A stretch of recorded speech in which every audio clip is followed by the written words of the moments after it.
we don't even have the full master toy license from DC. We have a sliver of it. And within that sliver, the DC Multiverse line that we did outsold, because they take retail data every time. The company that basically covers all this, when you scan something, they count it. And in 2021, the DC Multiverse, thanks to you good people, was the #1 selling line. It's outsold Marvel, it outsold Transformers, it outsold G.I. Joe, Star Wars. It was the DC Multiverse. And again, at a time when everybody was hunkering down, again, there wasn't a lot of big movies coming in that were driving stuff. So we had an opening, and we basically did as good as we can. We got to the top of the hill against some big Fortune 500 companies. So thank you. Yeah, thank you all the collectors. Amazing. So we've got some figures that are hitting shelves very soon. So first appearance Batman, you've seen some of these, the Azrael Batman from Night's End, and then a black and gray version of Nightfall. But some new figures that Jim's going to take us through on the next slide. Jim, you can see it there in front of you. Ambush Bug. What else is there to say? Not only Ambush Bug, but the fact he comes with Cheeks, the Wonder Toy. I don't know why the presentation's done, right? That's it. That's the end of the panel. So there's some great stuff coming. You got the Mr. Cool, Mr. Freeze in there, and that new version of Booster Gold, a Tim Drake Robin. I mean, what's been great about working with this team is they're not afraid to go in there deep and really support, the fan base. We don't get to see a lot of these figures a lot of the time. What we do with those conversations. Yeah. But you're going to see some really cool stuff coming. It's a great mix of characters that are, what we consider A-list characters, and then, people like this. So can I get a shout out for Ambush Bug though in the meantime? Yeah. So here's I know people are constantly asking us, like, how do you come up with your characters? They have a lot of suggestions. And here's sort of how it goes a little bit. It's not really overly complicated. We have to do the core figures on an ongoing basis, right? And I know it's interesting. Every now and then I'll get somebody to go, are you doing a lot of Batmans? Yes. You know why? Because every day there's a Batman fan, right? And if somebody says, well, didn't you do a Batman in January? Well, if that fan didn't go into the stores in January, you're saying he's not a Batman fan in February, March, and April? Of course he is, right? So we have to have the core figures almost on a 365. They're the evergreens. So they will always be there, because if it's not from the people who just like the brand, it's from moms and kids that are basically buying gifts or Christmas or whatever. I mean, you got Easter, you got something you can give away. Then there's the other part, which is some of the figures you see here. Can we sneak in enough of the sort of down the stream characters that we know aren't going to do a giant business overall, but can we make just enough so that we can get them out sometimes for the very first time? Yeah. I look at them as a sports guy. I don't know if this makes sense to all of you guys, but the most valuable card for all the superstars of sports is the rookie card, right? You get the rookie card of any baseball player, that's going to be their most expensive one. I sort of look at some of these characters as that, right? If nobody's made them before or put them in that costume, this is essentially the first time you can get your hands on it. This is the rookie card, right? You can, look, we can all go on eBay and we can get Batman going back 40, 50 years, right? So I'm not going to do anything there. But all of a sudden somebody comes along like the Joker, the Batman Who Laughs, that's a new character. And the new character that's getting made in the DC universe or in a movie, we get to make it for the first time. It's a big deal. I think it's actually part of the reason that our line has succeeded as much as it is, because we've been diving into these A, B, C, and even to sometimes D characters all the way around. I don't expect anybody never have to basically buy everything that we do.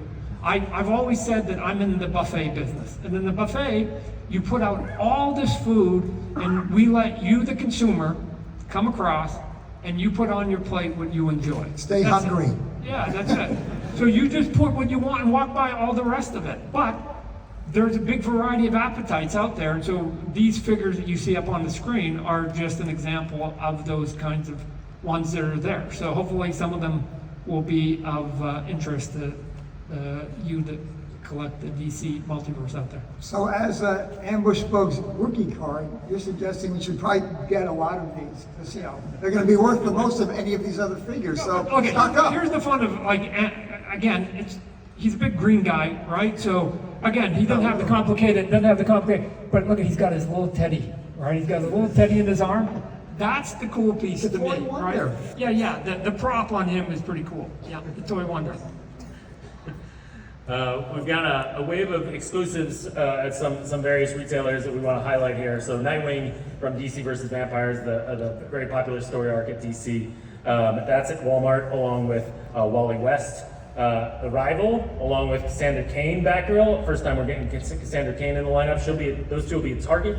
And then Kyle Rayner Kilowog. I know there's a lot of people trying to complete the Green Lantern universe, Green Lantern Corps. There's 3,000 figures to go, I think. But Kyle Rayner and Kilowog in a 2-pack for Amazon. That's up for pre-order now, so you can go track those down. That's a lot of rookie cards, Brian. Yeah, it's a lot of rookie cards. That's our very first kill. Everybody on that slide except for Kyle, I think, is a first appearance in the Multiverse line.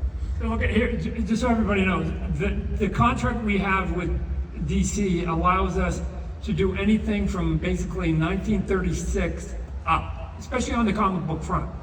So you can imagine, with over 70 years of characters, we will never get even close to getting deep into that vault, right? So even though people go, man, why are you making that character, there are so many others. So that's the upside. We get to try and pick these cherries, if you will, bring them out and have a good time with it. But we could go on and on literally for decades. And hopefully, fingers crossed, we will. So Approved.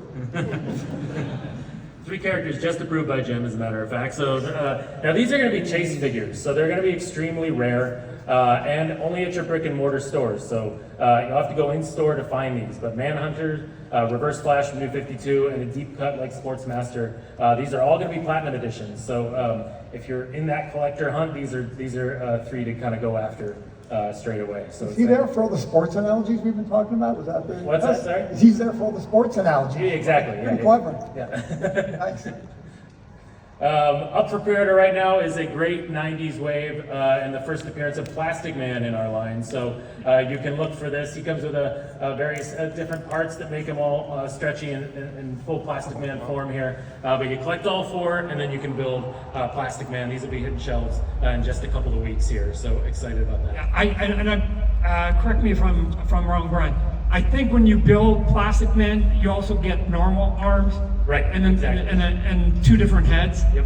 So you can have, and again, like this one doesn't have, if you can see up on the screen, he's got that long neck, right? So you can either do the stretchy version of him, or you can basically take all the pieces off and on because they pop in and out, right? And then you can put the normal ones on it. So you, not only do you get a Build-A-Figure, but you also get a variation of that Build-A-Figure. You can make him stretching or non-stretching. So he's, again, a pretty funky, cool guy right here. So And actually made of plastic, so pretty accurate. yeah. We've been diving into the legacy movies of DC. I'm going to have Jim tell you which the next one is. We've done Batman and Robin, we've done the Dark Knight trilogy, but we've got one from the mid-90s that I think everybody's going to be happy about. Jim, what could it be? Could it be Batman? Maybe Forever? So good. I don't have to make that. I'll just show before like that. So yeah, we finally got Val Kilmer, Chris O'Donnell. I mean, these toys, I think people have been looking forward for a long time. I mean, the Tom Lee Jones, the Jim Carrey, the Riddler there is just amazing. I mean, you guys did a great job with the details on these. We were really happy to see these when they came in. So hope you guys are excited as we are to see these because they're really, really cool looking. Yeah, we got a really big response when we were at Toy Fair and at retail of our last Batman movie line, right? Where we had the Build-A-Figure with Arnold Schwarzenegger, his, Mr. Freeze, I think Poison Ivy was in that one, and Batgirl and Robin and Batman. I think that was the George Clooney Batman, Yep. right?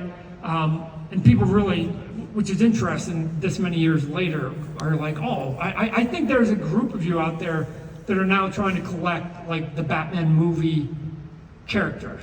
And so whether you are giant fans of the characters and or the movie itself, it seems to be a group of you that want to have some kind of remnant from each one of those movies. So we're trying to make sure that we deliver on all of that. I am in that group. By the way. Yeah. That's so cool. There is a Build-A-Figure here, obviously. So it's the Nightmare Man So Bat cool. from those Nightmare sequences. So great creature for us to include in the line. And it looks amazing. That is such a cool addition to that collection, and that was a great choice. I think, for that Build-A-Figure. Like we said a moment ago, we've been building out the Dark Knight, Christian Bale, Christopher Nolan Batman universe over the past probably year and a half. You can see the full slate of figures and vehicle that we've released, but there's one noticeable accessory that we have not gotten to yet. Jim, do you want to tell us which one? Well, you know what? I wish I had that when we were driving here this morning, because in the rain we could have used maybe something like the Tumblr. Keeps the rain off. It's great to see that addition come into line. It's a complicated vehicle to make because of all the little pieces and stuff, but how can this not get done? And this will come with a figure as well, much like we did with the Catwoman Bat Pod. It's got to come with the guy you made And it. Lucius Fox, the creator of the Batmobile Tumblr, will be with that one there. So all the Morgan Freeman fans. Yeah, so let me talk to you about like the 30 years. When we first got into toys, and I don't know if you guys remember, that you would, in most toy stores, you'd have the figures here, some of the small ones here, and then you had the boxes down below. That was like the headquarters and the vehicles and stuff. The retailers, probably about 10, 12 years ago, got away from the big boxes. They didn't want the high-end price stuff. Maybe at Christmas. They go, maybe at Christmas we'll take something. But they got scared for the first 9 months of the year of getting anything over that $25, $30 range. In that 30 years came this thing called the internet that now allows us to go to different people, again, Amazon being one of the big ones, but plenty of other people, and we do it ourselves. We actually have a website ourselves that now allow us to get the vehicles back into circulation again, where before, vehicles and headquarters, for some of you that have been collecting for a while, you saw that it got harder and harder and harder to not only collect it, because people weren't even making it, because the retailers were not buying it. And now we have a back door, so now we can do the vehicles. And so far, especially with a lot of the Batman vehicles in the movies, we've almost got a complete sellout out of most of the vehicles we've done in the last 3-4 years. Yeah, look amazing. That's a 2-seater car, so you can fit 2 figures in there. I know we don't have a shot of it with it open, but that's a cool feature as well. It's big and beefy. I've seen it, big and beefy. Make sure you got a lot of shelf space. Yeah. Clear out all the other licensed properties and just put this one in. We've been having a lot of fun in McFarlane Collector Edition. This line allows us to go a little deeper with the character selection. There's 3 characters here that you guys have been screaming for. One in particular is a Teen Titan member that was not included in the Build-A-Figure wave a little while back. So look for Starfire, Captain Boomerang, and then a classic penguin in the lineup here. There it is. And then Jim, you want to take us through the next slide, which has some key characters as well. Yeah, so this is more, like Todd was saying earlier, it's really fun to dig in and get to some characters, or even new looks of characters. Like, I know we talked about a lot of Batmans. This is another Batman loosely based on a Jiro Kawada version of Batman that was out a while ago. But Sergeant Rock's pretty exciting. Can't think of last time we had that figure out there. That was a really cool piece to get in there. Connor Kent is in there as well. But the Sergeant Rock thing is really cool. That's part of this assortment, because that's something we haven't seen. Yeah. The interesting conversation with Sergeant Rock is, look, I've been dealing with corporations for 30 years, and they each have their own agendas, and I don't argue with their agendas. They make their billions of dollars. They have to protect their billions of dollars, and they have to do what they think is right. So the conversation, the reason it took us so long to get Sergeant Rock is that, we're at this point where they don't like us to put guns in with the toys. And so we keep having these conversations of, no, I get it for that guy and that guy and that guy, but Sergeant Rock, like, how do I do Sergeant Rock if he doesn't have a military gun, right? To me, it's just an army figure, essentially. It's been a great panel, everybody. Thanks for coming. Yeah. But again, as time's gone by, then the doors have slowly opened up, and there are now different ways for us to start to introduce different props that are appropriate for the right characters, as long as they're sort of labeled the right way and doing whatever else, because again, everybody sort of came to conversation that maybe there was a bit of an overcorrection there. And Sergeant Rock sort of was, to me, the leading guy in most of my conversations of, like, we have to be able to do something with him. So we'll have variations on some of these that will and won't have certain props, and they'll be sold in different places with different labels and whatever else, but pay attention to some of those nuances that are out there in the open market. We're going to jump over to digital collectibles, still 7-inch figures within the DC Multiverse, but we have a physical digital, or Phygital is what everyone's calling it, product coming down the pike. McFarlane Toy Store Digital, McFarlane Toys Digital launched over the last year. A quick intro video that kind of showcases what goes on in that space, and then we'll get to the figures.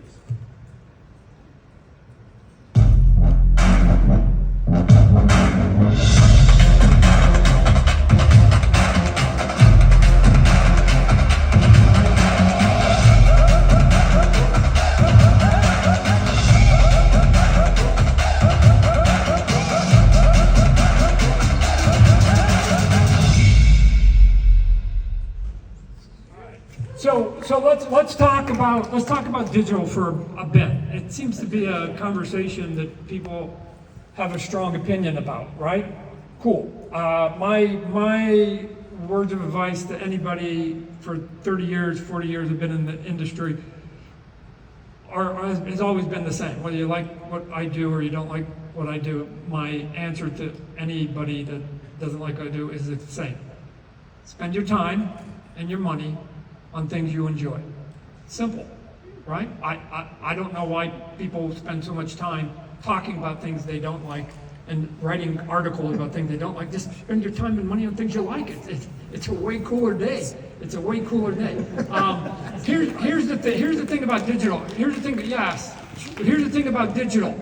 And it's a piece that people, because I do some stuff sort of in the NFT digital art space, I call it.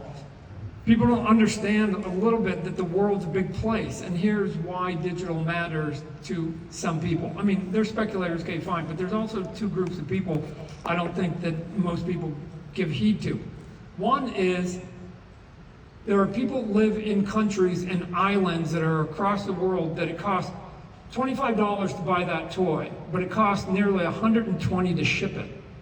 $120 to ship, that's 4 times the cost of your actual figure. And so they can't and they won't, they don't have the funds. You can imagine they're off in a place, they just go, I can't do it. So they have 2 choices, ladies and gentlemen. They can either just go, well, I guess I'm not gonna be part of the party, or you have to give them an option. And the option is, well, you can get it digitally.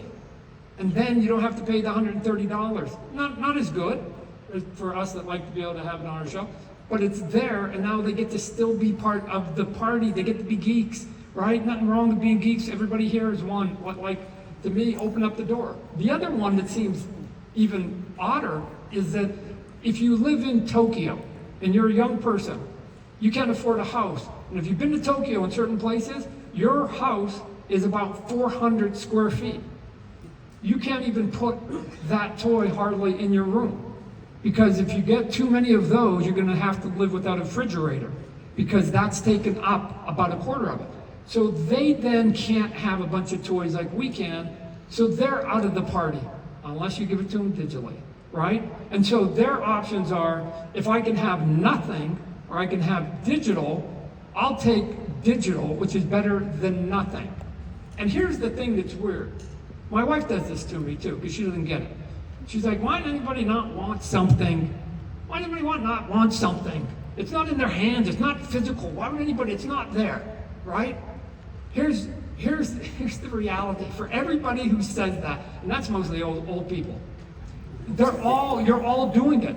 You're all doing it anyways. It's weird to me that you're doing something, yet you're surprised that other people are doing it. So here's how I know you're doing it. Pull out your phone, go to your gallery, and show me a picture of your grandkid or your son. Now here's what I'll say. That's not your fucking real baby either.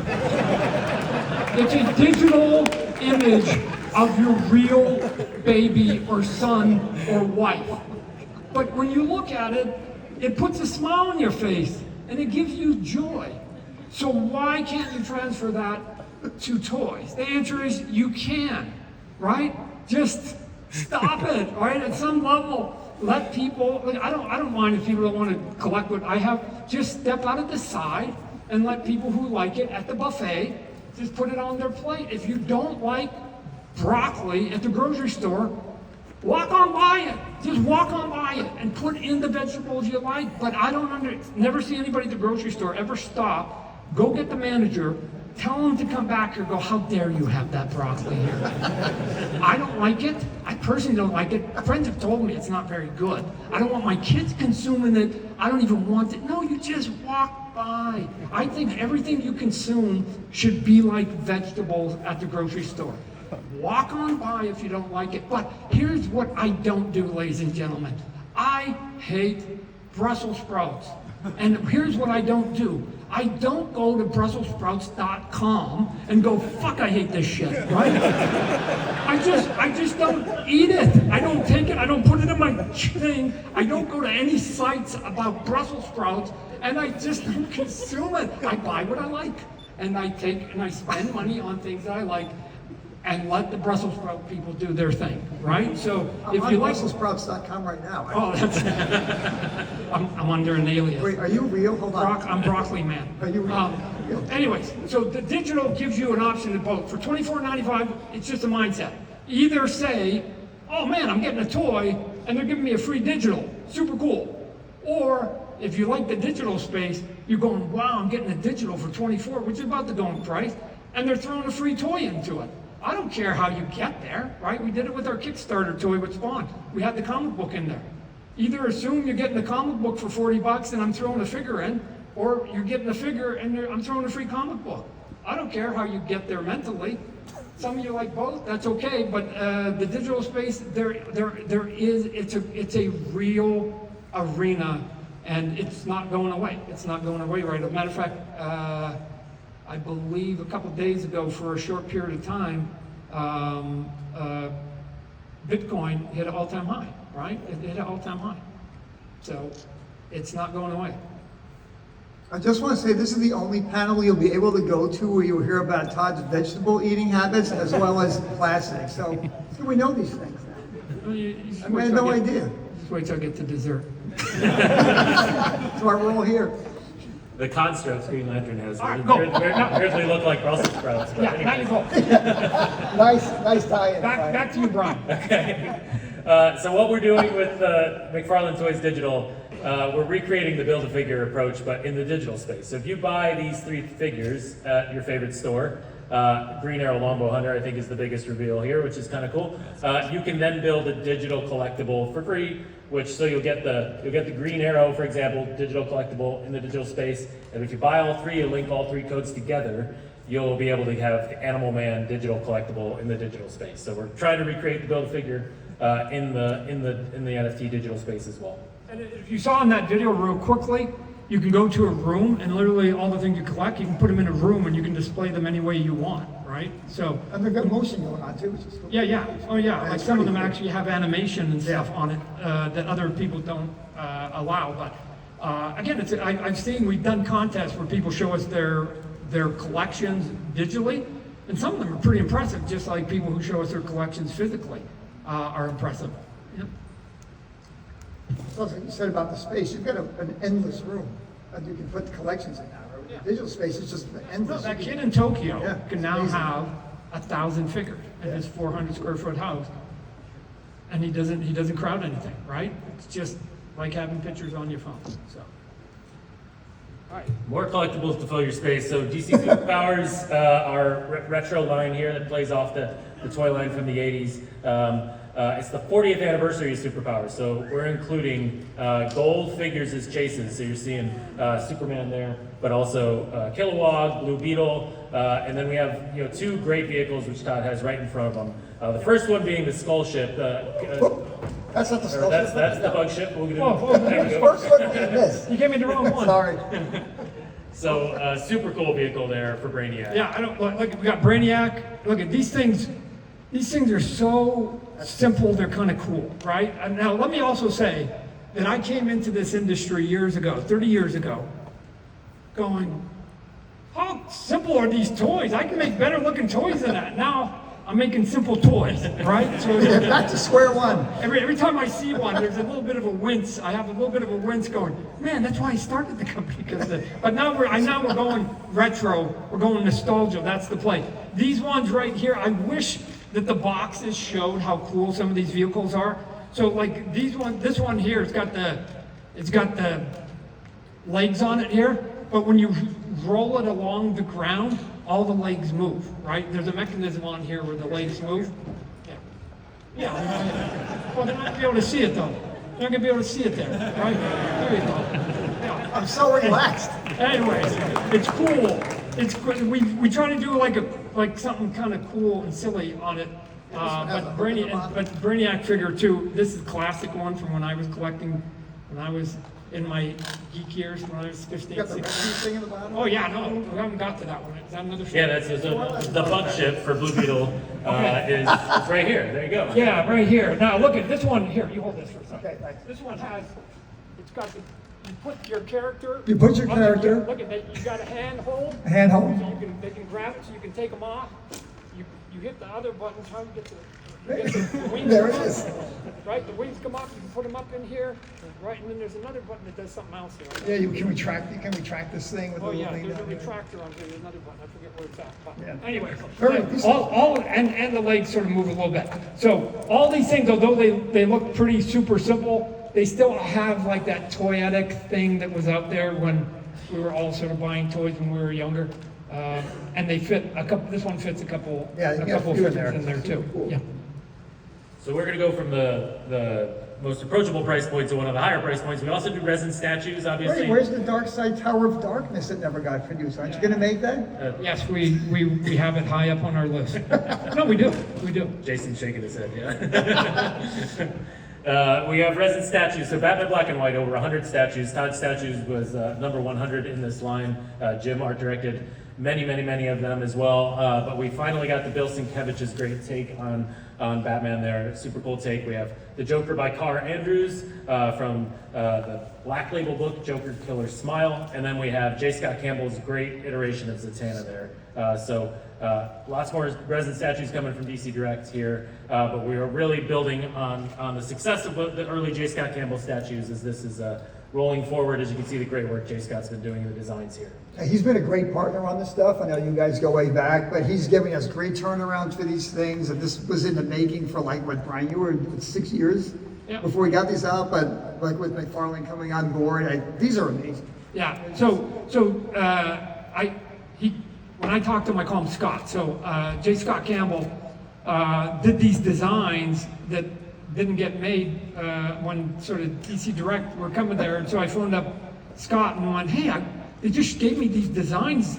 We'd like to make them, but would you basically give us any pointers, or can we send these sculpts to you and you make the notes? Just like when I'm basically doing my own toys, we'll let you basically give us all the notes, and if you're satisfied with it, then I'm sure your fan base would be satisfied with it, and everybody else will. And these are some of the results of his drawings and the notes that he gave us. And we just, once he was satisfied, we just passed it along, and DC and everybody else just approved it super quick. Your team of the sculptors you've got on all these stuff's amazing. And these are they look just like his drawings. They're really cool. I know he's really happy with them. He won an Ink Pot Award last year when we revealed some. I don't think we're revealing any more today, are we? No, not today. Sorry. We have more from. We have more coming though. Yeah, Scott did a bunch of them for us. Yeah. Okay, the long-running, beloved animated series. Yeah. So the DC Direct figures, which have been a huge hit, we're doing these as Build-A-Figures now, where we're introducing new characters to the Legacy DC Direct line. Jim, do you want to take us through the next wave of Yeah, characters? these are these are going to be associated, right, Brian? Correct, yeah. These some of these were out before at DC Direct, and these are the new ones that are going to be associated versions of them. One of my personal favorites here is Hardak. I always loved that design. I thought it was cool. Phantasm's another big ask we've had, and Bane and Ivy. I mean, these are great. There's so many of these. Again, this is a big universe. There's so many of these to get through, but here's what we got coming out right now, and then. And the Build-A-Figure is one of the most... He's finally here.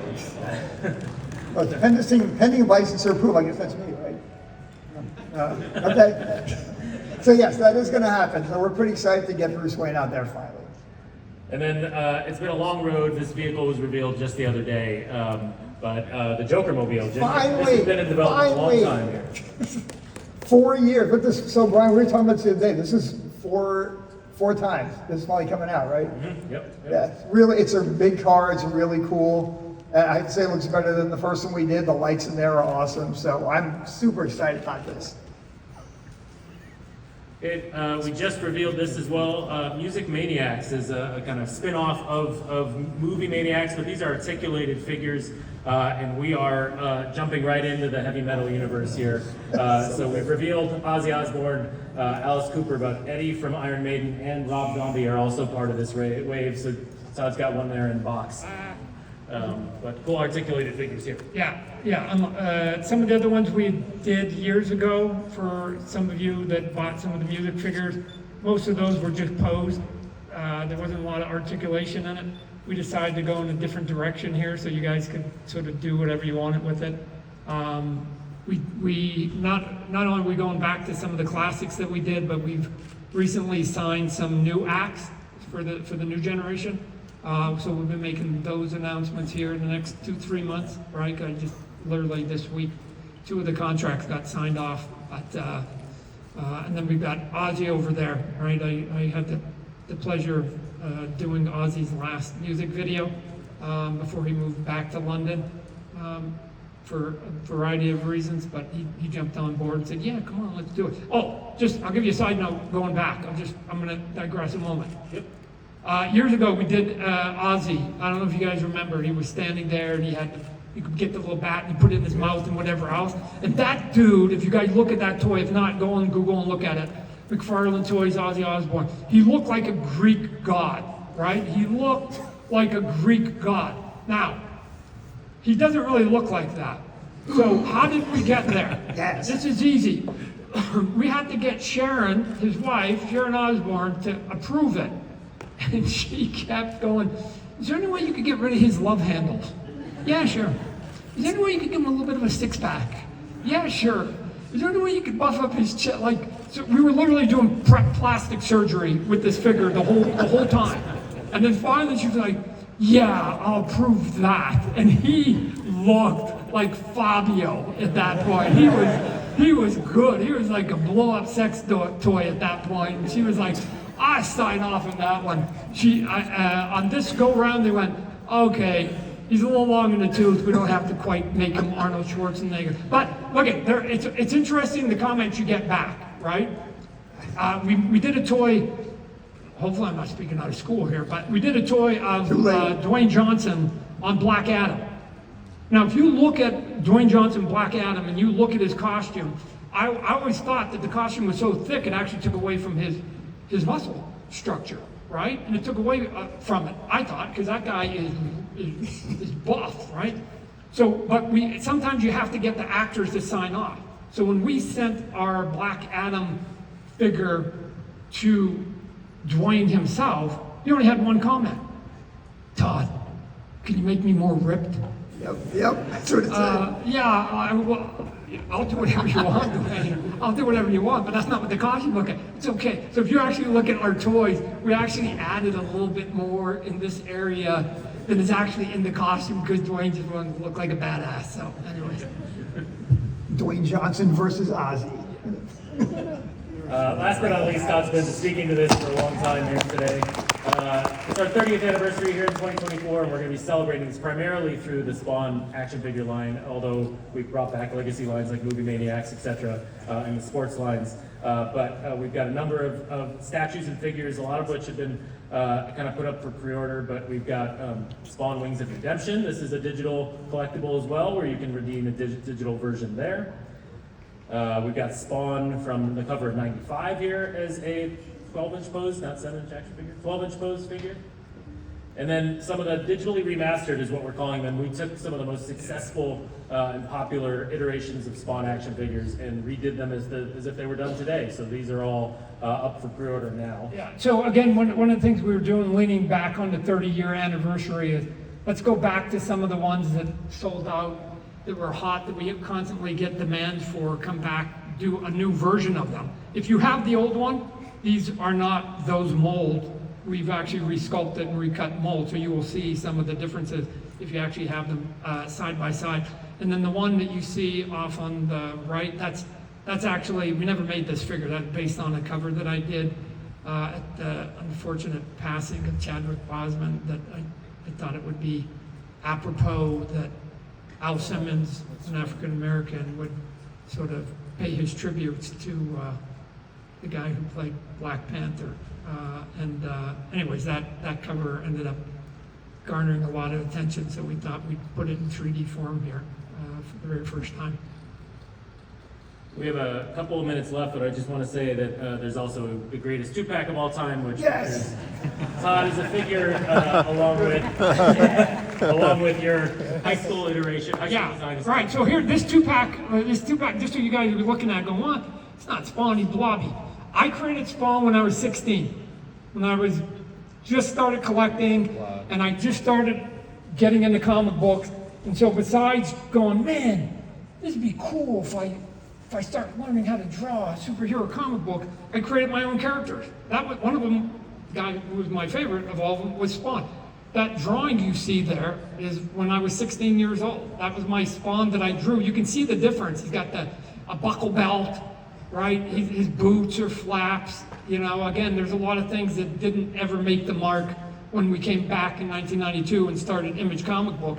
So we thought it would be sort of goofy fun to have a figure of me. I've only done 2, right? The first one was when I did a bum figure of me from the movie, when I did my cameo like Stanley. But one of the props you get in this 2-pack is me holding a drawing of that drawing. So there's a little version of it. There's a little version of that drawing that I have, and I got a microphone. And it's the drawing of what Spawn originally looked like in my 16-year-old brain. And that's why that toy looks like, it doesn't even have green eyes, it's got yellow eyes, because that's how I colored him back then. But that's a big nostalgia play here, or a little bit of sort of history for some of you super geeks. And oh, by the way, they add it without asking me. I do walk around the office a lot without my shoes, right? So you get bare feet at the bottom. So if you want to actually be authentic, it would be me in bare feet on top of it. So. The comments on his abs on this, ladies and gentlemen, was out of control. We just couldn't get him to approve it. Toughest like this approve. Yeah, we've got to wrap it up here. Do we have time for just a couple questions, 2 or 3? Yeah, so we'll take a couple questions real quick here. Yeah, I do have shoes. Let's see. I'll be quick. My son has a question. I just wanted to say, Todd, really quick, thank you for making Where the Wild Things Are toys. I think it's the finest line of toys ever made. Thank you for Yellow Submarine. Thank you for Bob and Doug McKenzie. And thank you for making the kind of toys no other company would. It's so special for the fans that love them. I'll see if I can go through real quick. When I was doing the Where the Wild Things Were, I was on the phone with Maurice Sendak. He's the artist, author of that book. And when I was on the phone with him, I said, hey, Maurice, I only want to do these toys if I can do that cool cross-hatching artwork that you do. And he said, no. And I'm like, what? No, I'm going to do the cross-hatching. He said, no. I'm like, Maurice, he goes, nobody's ever been able to do it, Todd. It's not going to work, so forget it. And then I got a little bit mad, and I went, Maurice, if I can't do your damn artwork, then I don't want to do your damn toys, right? And he looked at me, and he sort of laughed, and he sort of stormed out. The very next day, he phones me back, and he went, Todd, nobody's ever talked back to me, ever, like that. He goes, that's super cool. If you think you can pull it off, I'll let you try. And then when he saw the final version with the cross-hatching and the wash on it, he was blown away. He was to the point that he went, why haven't other people been doing this for the last 10, 15 years? So sometimes it's nice to be able to do something a little bit different than anybody else. So, yes? Is there any major characters that you want to make figures of, but you haven't gotten a chance to do it yet? Well, I've always said before, I think that every contract for every toy line, the last paragraph of every single one should have, like, paragraph 49 should be, I don't care if you sell it to Hasbro or Playmates or Mattel or whatever, paragraph 49 of every one should say, and McFarlane Toys gets to do one figure in this line. so that I could do one Transformer, Yeah. I could do one G.I. Joe, I could do one Star Wars, I could do one Ben 10, I could do one, just to say, if I had the license, which you're never gonna give me, but this is what it would look like, just to tease people, but that's it. So, they're telling us we gotta stop, unfortunately. Let me give you an update on the movie, right? Just very quickly. I just had a call yesterday with Scott Silver. He's the guy that wrote the Joker 1, Joker 2 coming out. My bet, ladies and gentlemen, I think Joker 2 is going to be the biggest movie of this year. I think it will make more money than any other movie. You come to me and tell me whether you think that's right or wrong. I think possibly the second biggest movie will be Deadpool, which means that the two big movies are going to be R-rated. And that means that Hollywood is going to be looking for R-rated movies, and they're going to be wanting to hire people who make money. And Scott Silver and his writing group will have made, hopefully, another $1 billion for Warner Brothers. Everybody in Hollywood is going to want to do it. And they're going to ask Scott, what else you got? And he's going to hold the Spawn script. He was at the house about 2.5 weeks ago, and just before I went on vacation, he sent me half the script. So I've got half the script already. I've read it. It's coming along. I promise you, it will be like no other superhero movie, and that's intentional. I'm not saying it's better. I'll leave that to you good people. But we're not trying to do Marvel or DC light. We can't. As R-rated, we know we're going to have a lower budget. We can't. We have to try and do something different. And Scott is leading the charge on doing it. And I've read half of it, and it's dramatically different than anything that's been out there. So we will go in to sell that before the Joker movie comes out in October. Because Scott goes, too bad we can't wait till after Joker when it opens up and we get a bigger deal. But we'll go before that. So we will go in to sell that late in the summer. So that's when the big news will come on that. And then we've got all of our new comic books. But thanks for coming today. Hope you guys have a good time here in Anaheim. And we'll see you guys soon. We'll see you at San Diego. That'll be my next convention. Be good, everybody.